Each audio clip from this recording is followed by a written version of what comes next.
ઉનાળાની ગરમીમાં મનુષ્યો જ નહીં પશુ પક્ષીઓ પણ ત્રાહિમામ પોકારી જાય છે।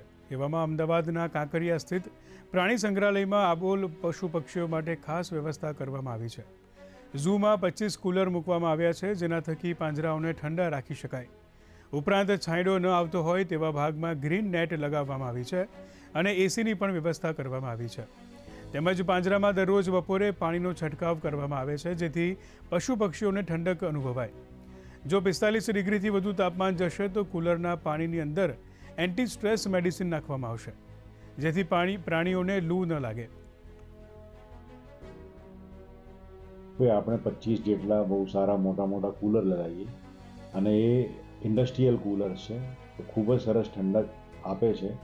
તો ફક્ત પ્રાણી નહીં પણ આજુબાજુના આખા વાતાવરણને ઠંડો કરે છે।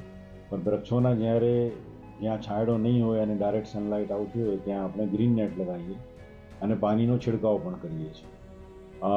જે આપણો સર્પગૃહ છે એની અંદર આપણે કુલરની ડક્ટ લગાવેલી છે અને 4 થી 5 જે કુલર છે એ કન્ટિન્યુઅસલી ડક્ટની અંદર હવા ફેંકે, એ માટે અંદર સાપ માટે ભેજવાળો વાતાવરણ, ઠંડક વાતાવરણ ઊભો થાય।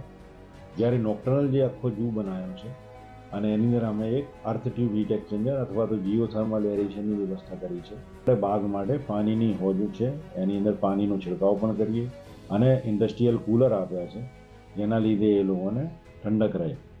અને આજે કાલે જે બાગને ખુલ્લા મુકાયા એ 1 મહિના પહેલાં લાવ્યા હતા અને એમનો ક્વોરન્ટાઇન પૂરો 1 મહિનામાં થયો।